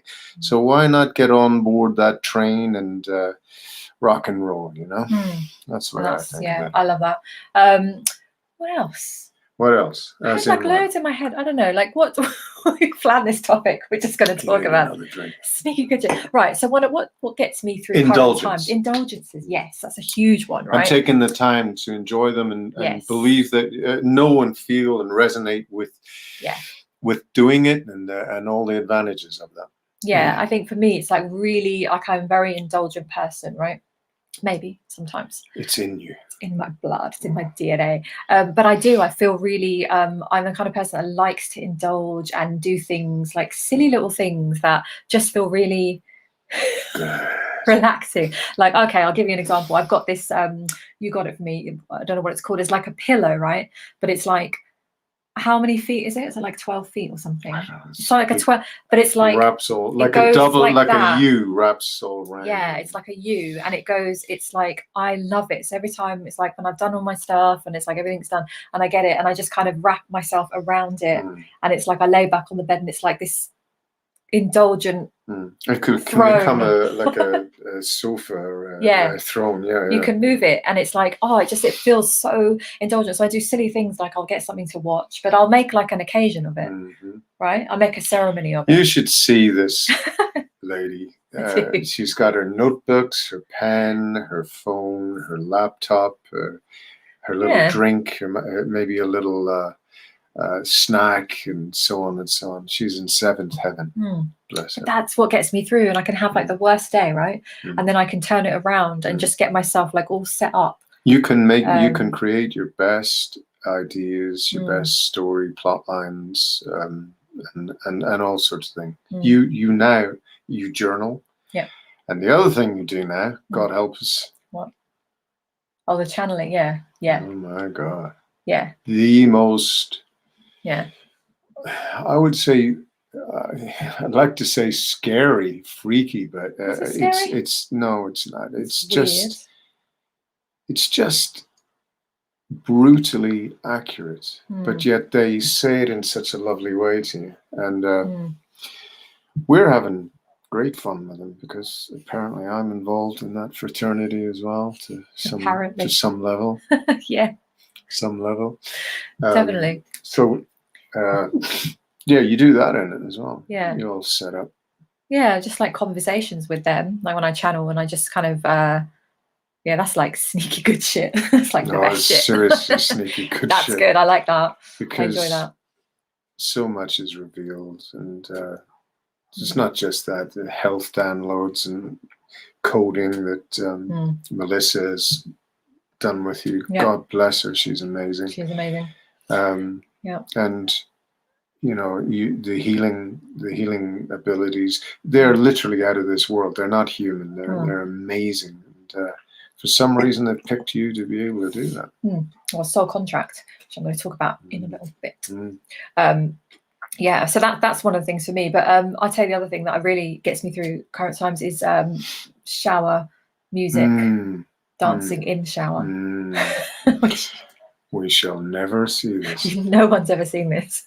You've never seen this. I've never seen it. I've heard it. You heard it. Kind of, yeah. So. But these are the things, right? These are like for all the serious, you know, yes, meditations and yoga, whatever. I don't really do yoga now, but whatever you do, it's like remember the kind of joyous, silly. Like you sing, sometimes you just burst into song. You're a very good singer though. But you just burst into song, or sometimes you just start dancing in the middle of the living room. For no apparent reason. Or dancing with you. Or dancing with me. We have loads of little things that we do that make us help giggle. Us. Yeah, but this is the thing. It's like, and I want to talk about this, is to bring including it. 3 in the morning. Yeah. Bring it into your conscious awareness. Because can you imagine if we took out all those things that we did? Like, I don't think we're completely nuts. Yeah, but no, I'm saying if we took out all the things that we do and we just didn't do them anymore, we'd struggle. I think it'd be really hard. So it's just an encouragement to and I'd love to hear if you're watching the replay later, what are some of the things you do, like the good shit for current times? Like, what do you do? I know silly you all have silly things. Probably the sillier the better. I mean, we'll go down at 3 in the morning and just chat away. But having a little snack and putting the fire on and the candles on and some other lighting that we've got, and just sit up there, feet up on the table, and dressing gown on for me, and we just chat away until we start yawning again. We're ready to sleep again. And quite often, well, first of all, we put the world to rights. Yeah, we need to do that. We'll do a live stream one day at 3 a.m. and you can see us really how we are, like, and this and this and another thing. Maybe that's me. Me. Well, you can get started. You can get riled up with just one person or one situation. I do. Normally when they're trying to hoodwink either you or the world, or I don't like that. Or even themselves sometimes. And you know, you do feel it sometimes. And anyway, you just do your little bit of barking, and then it's all right. Then it's nice things. Yeah, because it doesn't last long, does it? No. Go up again. You're sleeping like a little bubba. Like snoring. No. So I can't think of. I mean, for me, I like to bang on the bag. Yeah. Oh yeah, that's yours. Yeah. Do a little bit of Tai Chi form, or a little bit of rooting, walking in the grass and the bare feet, or we will walk in the forest and. You know, I also like to build things. You do.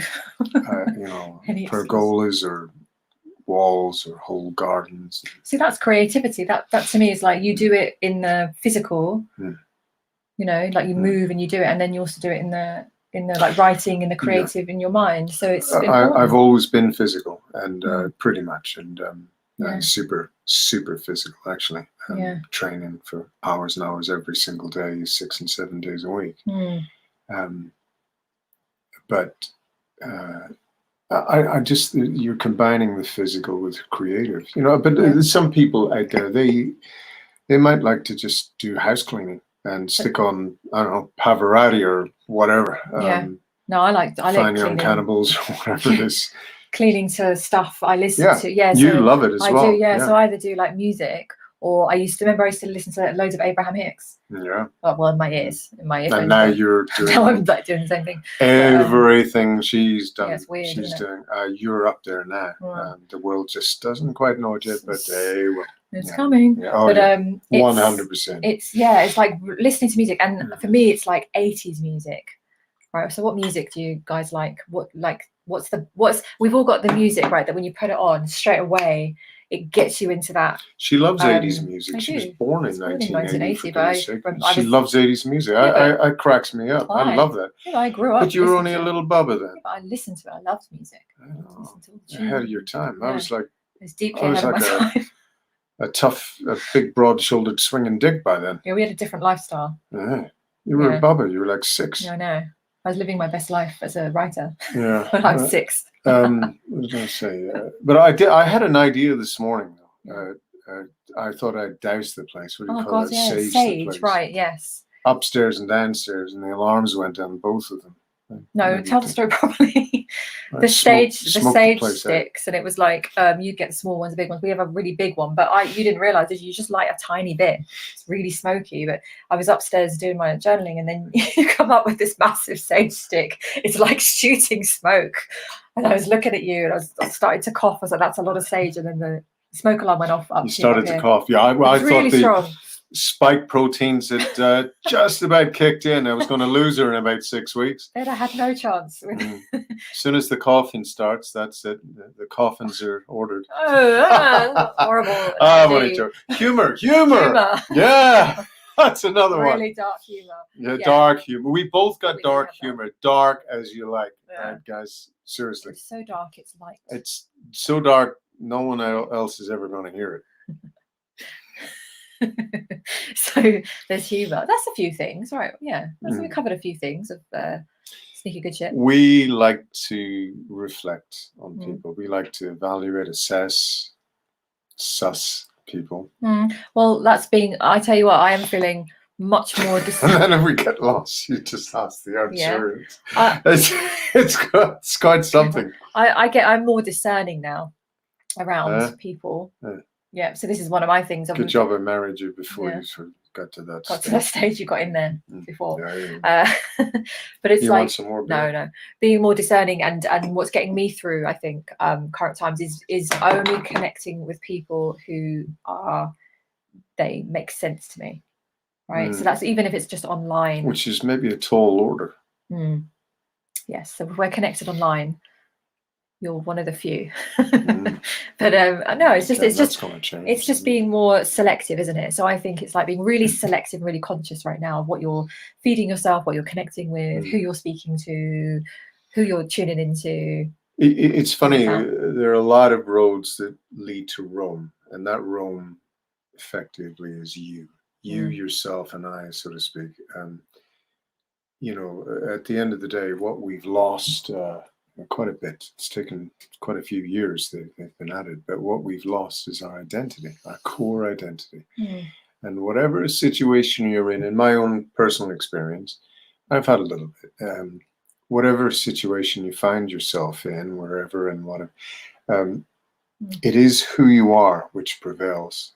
It is who you are which is either your weakness or it's very much your strength, and you will come out of, attraversiamo, you will get there and transcend according to how you identify with your strengths, with your character, with your core, with your fundamentals, and all your capabilities and wherewithal. So that's the name of the game right now. As I said, all roads lead to Rome. It could be the fun things. What did you do when you were up until you were 6 or 7 years old? They're often not far away from, if you like to cycle, for example, you probably find that you like to cycle when you're older as well. That is absolutely true. If you like to draw and sketch or write poetry or whatever, hey, get a blank book and be amazed at what comes out, what you love doing again. Just find that stuff. Go against.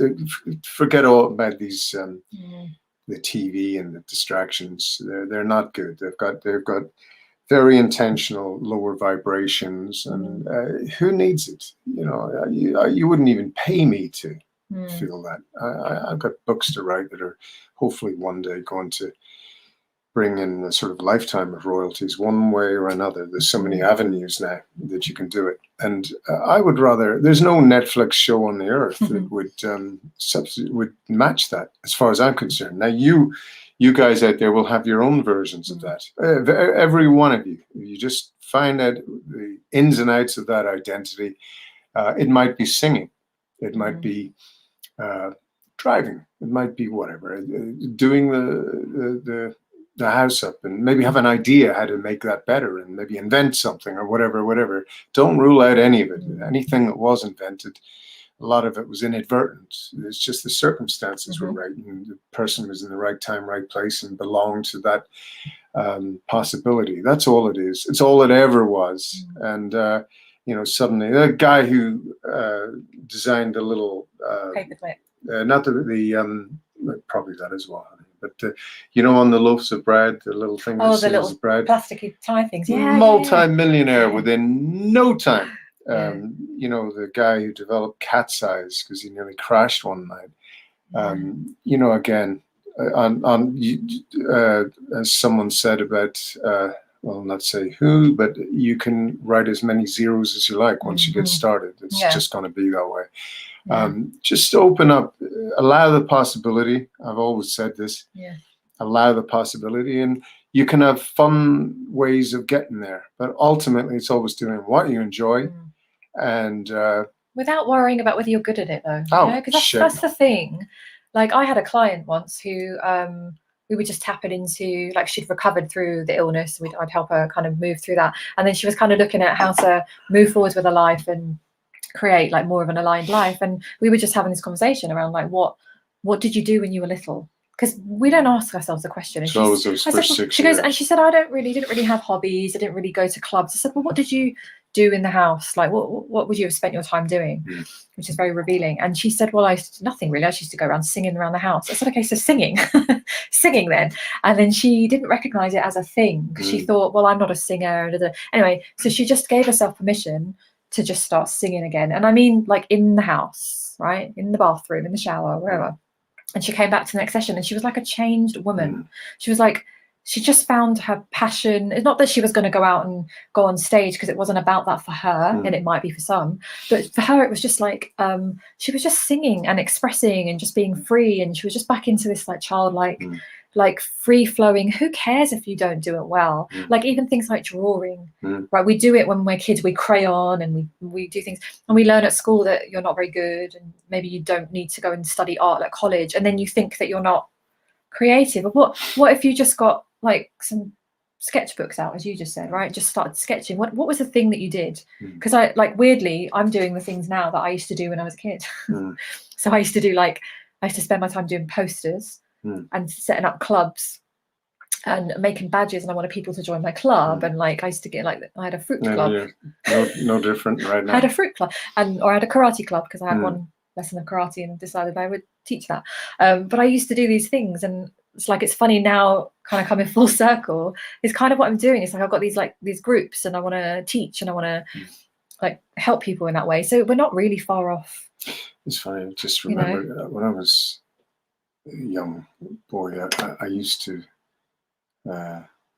manage or run these chasing gangs, you know, one gang against another. And I somehow used to coordinate all of this. And then it's just dawned on me now. I then in later years, coordinated close protection teams. That's interesting. Along with some, you know, decent special forces guys. And ran 30 million pound projects where I was doing pretty much the same thing there in some ways. But that's funny. And really, it was no different from me as a little boy. I mean, I had a school of several hundred, and I had the whole lot running around. I had it all coordinated, everyone apportioned to this team and that team. And, you know, it's funny. Often we are who we were. And as Marie alluded to, we've lost sight of it. So I'd say a lot of our the sneaky good shit is often kids when we were younger, the things we enjoyed when you were younger. You know, I enjoyed digging and stuff. And what I do, I build a whole garden shortly, 2-3 months before we got married, and dragged half the nearby forest to the garden and built up all sorts of stuff, and walls and goodness knows crazy. Built a bar, pergola, fencing, built 3 walls, shifted about 20 ton worth of soil, and used up about over 1,000 bricks. And probably. Shit. But it's no different than when you were a kid, really. You know, it's just grown up version. It is. It really is, and that excites me because everybody, like, people do get stuck. They're like, "What is my purpose? What should I be doing?" It's like, well, what? Take away the seriousness of it and just explore. And I think that's one of our secrets. Actually, I really do. I think the way, being very childlike. Well, yeah, and because we're like we can be very serious. Very intense. When Marie does her journaling and bits and pieces, quite useful stuff that that she swears by, and I can see the difference. And sometimes she will channel. Now it's incredible. Now it's actually like having a superpower. It really is. It's like saying we can pick out the winning lottery numbers every week if we want to. I'm not saying we will, but we've been given other assurances, and possibly even better than that. But so to know what they know is something else. But anyway, besides all of that, Marie will come down and you know, and I'll do the English cup of tea. And we're like 2 kids. We look at each other and we just burst out giggling. Yeah, we do. I do find you funny. I find you funny. I do find you funny when you're not trying as well. It's like you're just funny. You make me laugh. You just do. Is that when I'm in my underpants or something? Yeah. There you go. Your underpants.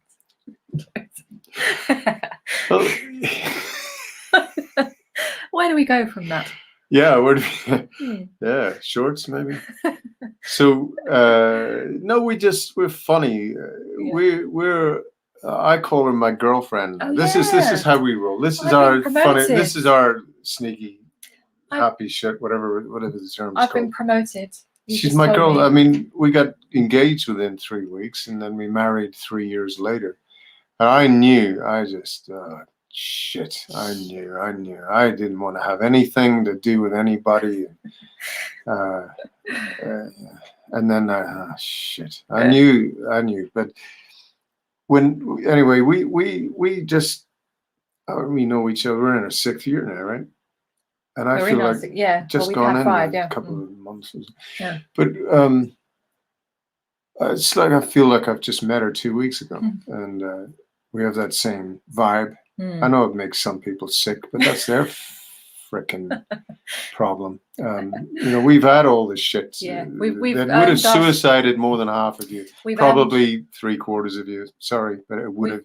And one day you'll know all of that. We've earned our stripes. Oh my God! I didn't realize. Oh, how did you get through all of that? Yeah. No, but we've earned our stripes. Let me say, we've earned our stripes. We've earned our stripes. I'd like to just point out, like, our relationship now, it's like I was not always that way. Like, oh my God, I've had like real experiences in that area, right? So it's not like it's just kind of fallen from the sky, although it kind of did as well. But we've done the groundwork, and when we met, my God, did we it was like heart to heart. It was murder. We'll have to do another segment on You've never seen Heart to Heart? Yes. Yes. What were we saying? Well, it's like when we... Oh, yeah, no, the girlfriend. Steady on. The girlfriend.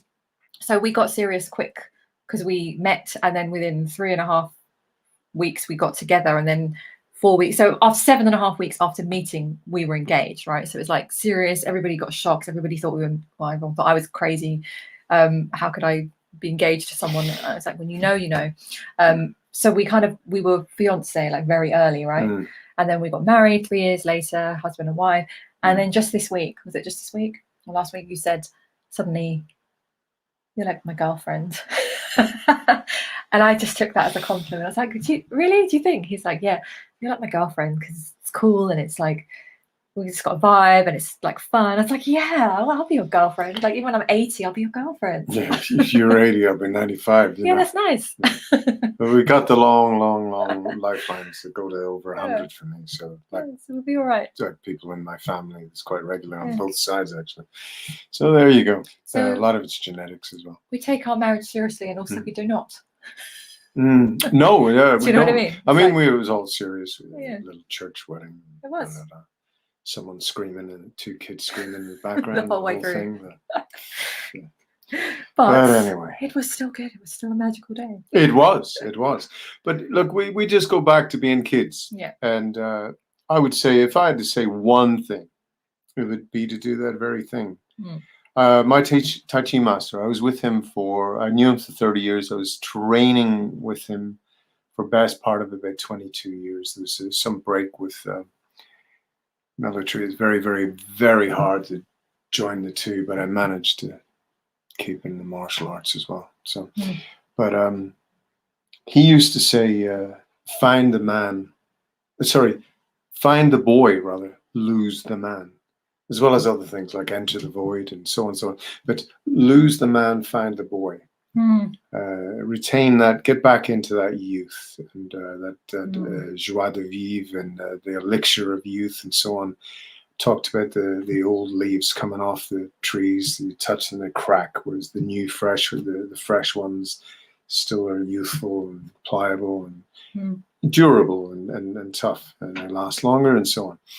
So, anything that we could have put a list down of things to do, but anything that keeps you young, retains that youth, retains that energy from which you come from which you still belong to. I can't use that word enough, belong. It's all about finding or retaining your identity, getting back to who you were as in the military or close protection or anything at all. Back to basics is the key. And it's a constant in martial arts as well, actually, back to basics. Just do your own version of it. And, because it's very easy to get lost in this bunch of little pricks in the world. There's, 3,000 apparently. And then you got the bullshit little minion pricks on top of them who think that they're useful. They're only useful idiots. They're not useful at all. Playing this game with this, it should all be. Anyway, but we covered that last week. Tune into episode 1 to see the rant. Sod them. Get back to your good stuff. Get back to your I got what one. Makes you happy. Just one that came in as you're talking about that. And not just to round this off now, because I'm going to do the last bit and then we're going to wrap up. But it's to ignore your age, because Jesus, I have to ignore mine. Ignore age, because that's one thing we do a lot of, right? We just don't get caught up in the age thing, and this is what people do. They get, like, I keep seeing it, it's like when you hit 40 or when you hit 50 or 60, whatever the age is, like you're telling yourselves these stories, right, of like, oh, like I know people that I maybe have the same age as, and they're talking, because I turned 40 last year, and it's like this kind of, oh, we're 40 now, oh, we're like over the hill. Like, really? I haven't even begun. I haven't even like reached my peak yet. That's how I feel. That's the truth then. That's how I feel. That's my truth. So it's like, forget how old, like this bullshit. And this is the 3D programming, right? It's like it teaches you, oh, your thing is like to get old and just get worse, deteriorate your body and just get old and die. And we are not going to do that, are we? No. We're not doing it. We know from where we're both at, particularly me. So sure, but this is also for everybody. Very, very, very long. Yeah, we've got a mission, and we're going to do certain things, but this is for everybody. It's like, stop getting caught up in your age. It's like looking at your clock, going, "What time is it? I need to do this thing." Who cares? Because you will create your own reality. Particularly there are special forces troopers, but there are people whom are a special force. They are 100 times more supreme than any commandos or whatever. they won't be suiciding. They won't be, dying at the age of late 50s and 60s, as a lot of the other guys do, often at their own hand. They're a different entity, a different breed, and they're the long term. They're the ones who maybe do something and achieve something to leave for in some cases, the generations to come, several generations to come, quote unquote. Just at the end of the day, you can only achieve these things if you reach for who you are. So do things that make you laugh, that make you be in touch with your innermost, your core being, who you were when you were young. If you dreamed when you were young, you wanted to travel places, understand things. Well, there's a hint there.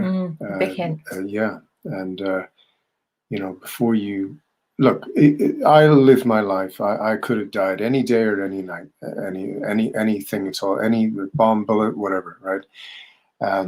You don't, most people in the mainland, unless they were military and over there, don't understand this, but take my word for it. It was that bad. Okay. So I grew up with a sense of living for the moment and being true to myself. And that's what I did. There was no teacher could have taught me that. I innately resonated with it. It is never too late to start that. No. All right. And you may be amazed at what it gives you. Some people, there are budding musicians out there. And let's say, for example, we now know, the scientists know that if there's a certain part of your brain, I can't remember what it was, my chiropractor was telling me about it, that if you don't use your creative aspect enough, you could end up with brain cancer, tumor, whatever, right? Yeah, it works. I can't remember which part. I'm sure it's not far removed from the hypothalamus or whatever, but that if you do use it, I remember Cary Grant, he wanted to be a music conductor because he had realized that music conductors live a very long life in general, and he wanted to do that. He ended up doing it kind of anyway, but he was creative. He was doing a lot of speeches in his latter years and so on at universities, and so he kept that going, and it was about the artistic world, and so he did latch onto that.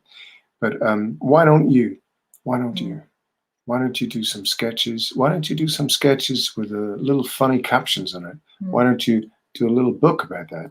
Observations of life, for example.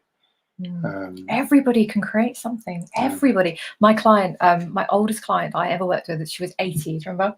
I was telling you about. Oh, you changed her life. And this is one, you've no excuses for your age, because 80-year-old woman, she changed her whole way of thinking. We did a lot of work on calming her nervous system down, moving her out of stress, and she was recovering from illness that I had years back. And she literally changed her ways of thinking and living and being. And changed her husband. She did, and it was just amazing. And her whole relationship with her husband changed, and he was loving you. She improved with her energy and her health to the point that they were both husband was maybe 82 or something, and he because she got a little bit better and she was able to look after herself, he went out and did a photography course that he'd been wanting to do for ages. And then he came back and they had this evening, and she had in the meantime been able to tidy up some of the drawers in her bedroom. She just wanted to do it. She hadn't done it. She couldn't have the energy. And he came home and they sat and they had this evening. It reminded me of how we would be, right? And they had Makes this evening. You sick, whatever. No, it was lovely. And they had this evening. And he was so excited to tell her about his photography course, this new thing he'd done. She was excited to tell him that she'd managed to stand up long enough to do the drawers, and it changed her life. And she got to the point where she was able to go swimming, right? And that's how she changed. And she was 80. So wherever you are, whatever age you are, this is something that is accessible. You could completely change your life in 3 months. In 6 months, whatever. So what's the title of this sneaky? So we're going back. We're gone way off tangent. Sneaky good shit for current times. Well, but that was sneaky good shit. Well, it was actually, yeah. Right? Yeah. So he's sitting there, probably sitting on the bed. She's just showing him what she's just done. Yeah. He's relaying, because if you've got that connection, you want to tell your partner about it. My God, it doesn't fully officially exist until you've relayed it all to your partner. You know, like Marie would start off, I'd say, how did that go? And the first word is, well. And you know, and her little feet go, and sometimes I might say, well, hold on, I'll get us some tonic water or whatever first, and then, you know, sit down. We'll both get all comfortable. So you can just picture the scene. This couple who have known each other all those years and got into maybe not the best cycles, and then suddenly, bang, they realize they belong in something else. Yeah. And for anyone watching who feels triggered by that and going, yeah, but I'm single and I've not been in a relationship. If you want to be in a relationship, then that is part of your soul's path. I want to just put that out there. So if you're triggered by this, good, because what it means is it's alerting you to the fact that you would really like a relationship, and I'm so big on or that. to extend on yourself, because right? you do get to have these things. It's not beyond you, and it's not just see it as a soul thing. It could be just something in your soul, crossing the T's and dotting the I's before you pass on to maybe other things. Not maybe, most definitely, I'd say. That you've ticked those boxes and you've had the courage to do it, or the imagination to do it.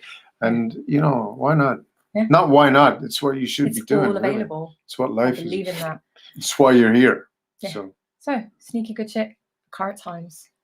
You know, just bear in mind this as a perspective. I said before, in 15 minutes, I witnessed a deal of 680 million being made from someone at the back of the car, someone I was the bodyguard to, and a multi-billionaire. And he wasn't that for no reason. You know, he was doing this in like 4 different languages, and you know, it was something else. What it did, it gave me a perspective about life. People put a lot of constrictions on themselves, restrictions, or whatever, and there really isn't any need for it, because I can tell you this particular guy, he was smart enough, he had several degrees and all of that, but he, you know, I know of people who are street smart that would run rings around him in a heartbeat. And, you know, it's all perspective, and it's you just get a hold of your own identity. That's the secret. And do all the little things that, you know, put a fire under these things, you know, get you going, get your dynamo working. And once you do that, you'd be amazed at what you can do. Amazed. Often it's silly little things. I remember the things you and I have discovered, whether it's 8 in the morning or 3 in the morning or whatever, might be something you say or I say, and you realize, I've always wanted to do that. Yeah. I'd love to do that. Yeah. Right? Yeah. And you guys are all the same.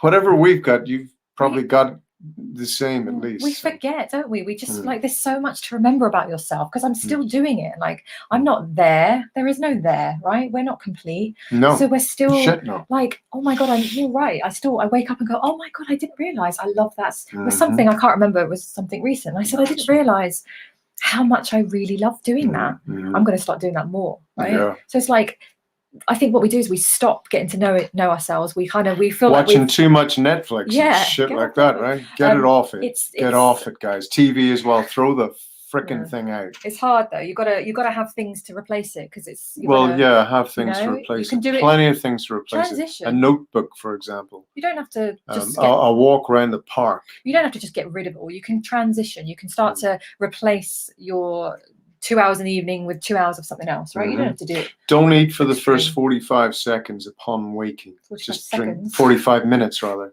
Yeah. As the beers is getting in my head. Get into your head now. That's how light. Oh well. Right. So I'm gonna wrap it up now, because I'll do one more little bit quickly and then that's it. Yeah. So that was sneaky good shit for current times. I think we covered a few things. Yeah. Hopefully we were sneaky enough for you. Right. And our Wisteria tune into you as a way to help me through some of this stuff. Oh, it's the two of us. I love that. God help you. Crazy woman. Hysteria. God love you nice. as well. Thank you. God love Thank you for that. That's God really love nice. you. And take heed to it. We will, like the blind monkey, we'll crack on a few nuts. We'll get there. We'll resonate with hopefully enough people. And we'd love to hear, possibly even meet you guys at some point, and hear how these stories have developed even further. We are going to be doing, I'm just going to put that out there as we're speaking, we're going to be doing things in the world, like events and places and spaces. Yeah. So we will at some point, I'm sure, get an opportunity to meet when things open up, and this is not going to last, right? It's going to be unrecognizable in the next little while. We are going to do some amazing stuff. So we know this from, shall we say, higher authority and our own soul choices. Yeah, absolutely. So that's the end of this segment. It's it now. Right. So I'm going to just finish on the book stuff. So thank you for your lovely, beautiful presence. It's me too. Sort of now. Yeah, I'll do the last little bit and then I'll come down. Done. You can put the kettle on. It's a bit late. Put the kettle. It's a bit late. Right. Do you want this? Yes. Just put it there. Because this is my bit. I love books. Love books. I'm going to do a little quick. You should see how many books we've got about it. I know. All law, but not a lot. A lot of them are law books. EU law. Well, not now. Size of that. Yeah, but those aren't the books we're going to discuss. Right, some good soul stuff, some soul shit. Right, guys. God bless you. Till next time. Okay. All right. Okay. Right. Thank you. You just want my seat. I just want your seat. I'm trying to get out here. What are they going to move it? Move it. My legs are too thick. Just spin it round. I should have pulled that out, shouldn't I? He's stuck. Don't move the table. Don't develop muscular legs. I should have turned the camera down. That's funny. Right. You're hilarious. Right. Adios. Hasta la vista. See you in a little bit. Okay. So if you're still with us, wow, hardcore people that you are. Right. So last little bits I want to share. Brilliant book of the week, because I love books and there's so many books to talk about. Hold on. Let me just see. Okay. So Wisteria, you said you'd love that. You'll add it to your list. Oh, which bit was that? I don't know which bit you were talking about. What are you adding to your list? I'd love to hear. Okay. So this book I read quite a few years ago, and then I reread it again, and I just wanted to share it with you now because it might really assist you make sense of some of the craziness. And this is one of my favorite books. It's called Your Soul's Plan. So I'll just hold it up there. Discovering the Real Meaning of the Life You Planned Before You Were Born by Robert Schwartz. So I'll just hold that there. Just anyone wants to note that down. And it's such a great book. It's quite a substantial book. And there's another one after this, that Your Soul's meeting us. Yes, I think that we will at some point. I really do. Yes. And I would love that. I love, we've got a connection online, right? And I think we're so eager, aren't we, to kind of get back into the real world. And I am so eager. Like, I'm in real life, I'm more of an introvert, as in I don't love groups of people. And it's funny, I'm saying this, like I've never really loved groups of people, but I think it's because I haven't been connected into my kind of soul tribe, right? And it's because when you're not being fully you, you're not going to attract the people that align. And now that I am, I feel like, I'm really connecting with people who really get me, and I get you, and it's just such a great connection. So yes, we will at some point meet, because I'm going to do things around the world. I have a really big plan for that. So yes, I'm so excited. Yeah. So this book, and why I love this book, it really taps into this, what's absolutely how I believe the world works.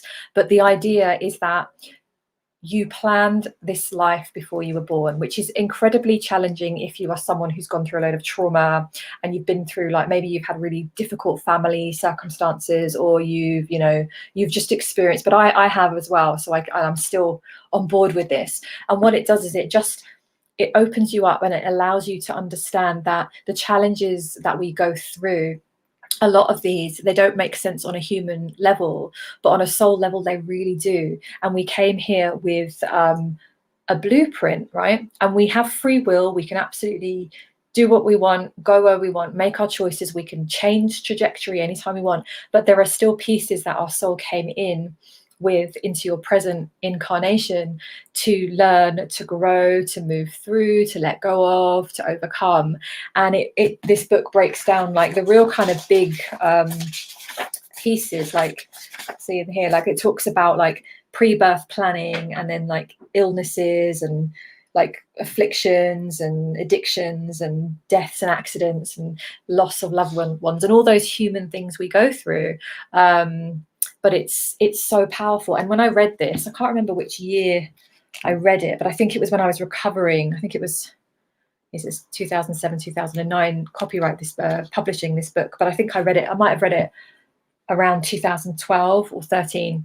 And it was when I was recovering from my ME, chronic fatigue, and like really, really severe, rocked my whole world. And I started to really tune into like my soul purpose, like the reason I wanted to make sense of like some of these things that had happened to me, because I've lived through quite a lot of challenges and traumas and things through my childhood and teen years and 20s, and like lots of big, really big things I had to overcome. And I was trying to understand it. And I always had a view that it always felt to me that when I was going through something massive, it was for a reason.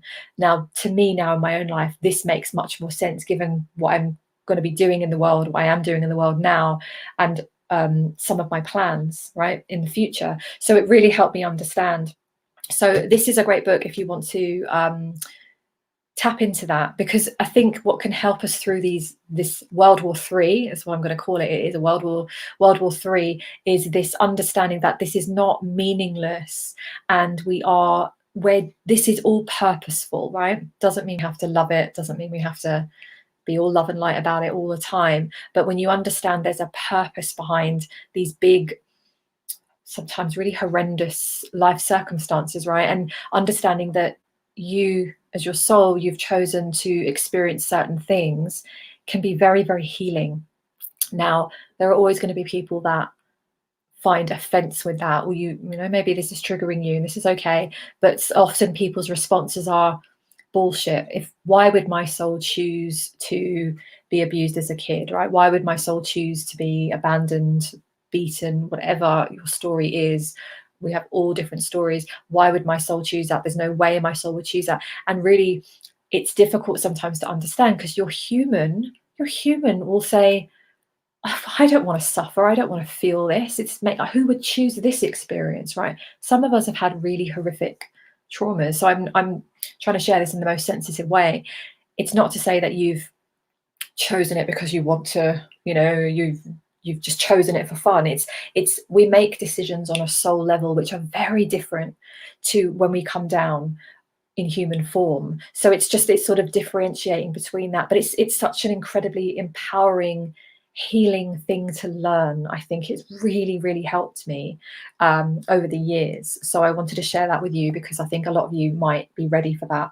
My Soul's Plan. And like I said, there's Your Soul's Gift, which is the second book after this, and it goes further. I can't remember what that is, but it just builds on this. It's just lovely. It just really, really helped me. So that's my brilliant book of the week. Let me know if you've read it. Let me know if you are reading it and what you think about that book. So Wisteria, I too am an introvert, but I'm working on me right now. Yeah, best thing ever to work on you.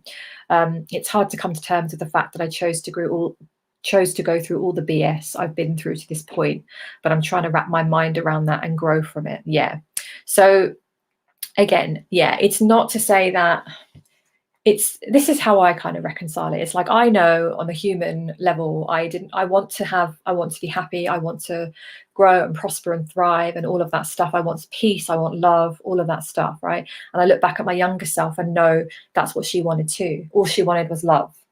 When I was growing up as a kid and I had various experiences, all she wanted was love. So I know that on a human level. But if you almost look at yourself as having two levels, that's kind of how I reconcile it. It's like the human me wants that. The soul part of you, and always see it like that. And this is not to push it on you. So if you don't resonate with this is fine. And maybe the book or something like this might assist you if you want to look at that. But your soul what the soul says is, before it drops down into the human form, it reviews like all the experiences you've had, and it says, like, imagine, you've learned, so there are certain lessons that you've all learned that don't you, that you've banked them. You don't have to experience them in this lifetime. You just don't. They're just not on your radar, because you just don't need to experience every single thing. So your soul says, oh, it will be really useful for my soul's growth because of my experiences in these other lives.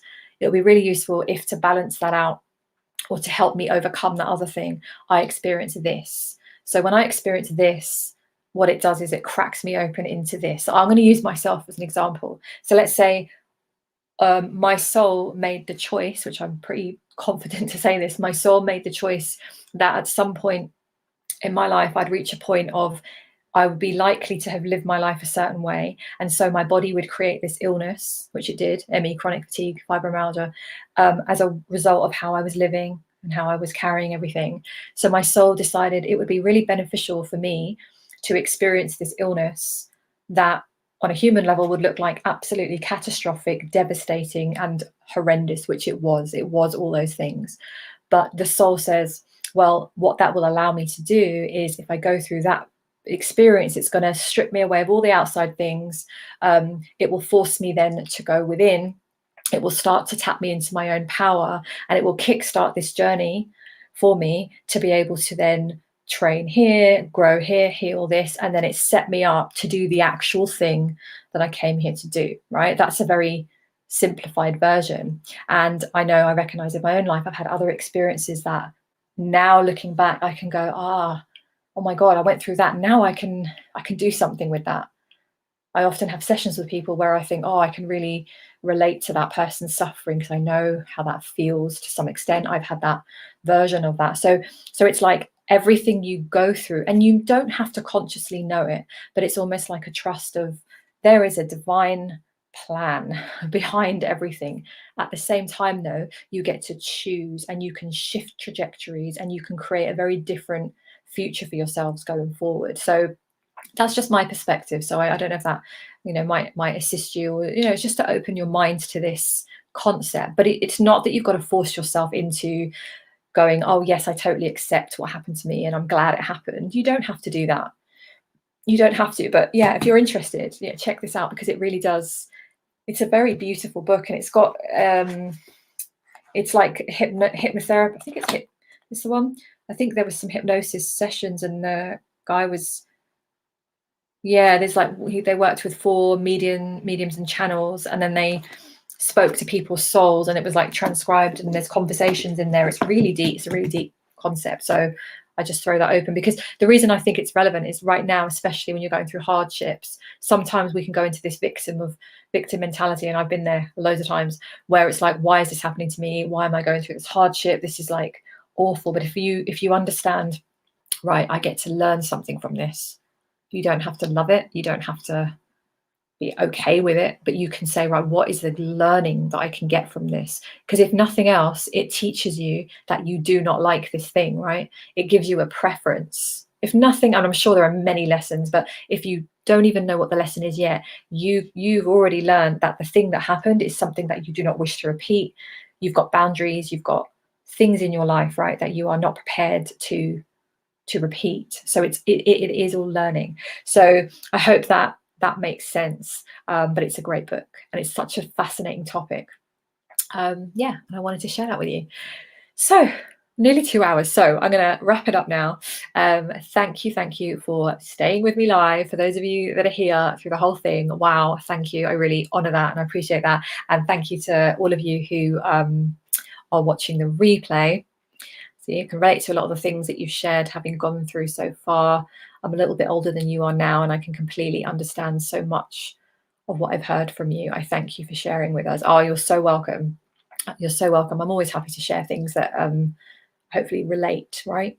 And I want you to know that you're not alone. We all have these experiences, all different types. And this is what we're now tapping into this collectively, and we're learning that we are more than just this human form. This is my message repeatedly at the moment. I'm saying it everywhere I'm going.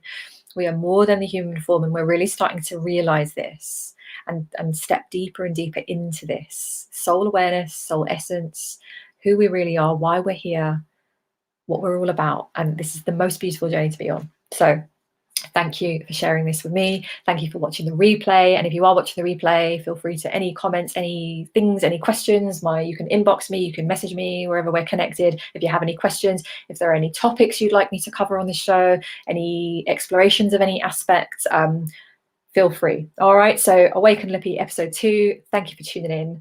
Mwah. Sending you so much love, and I will see you same time, same place next Wednesday evening. Okay, so I'll see you then.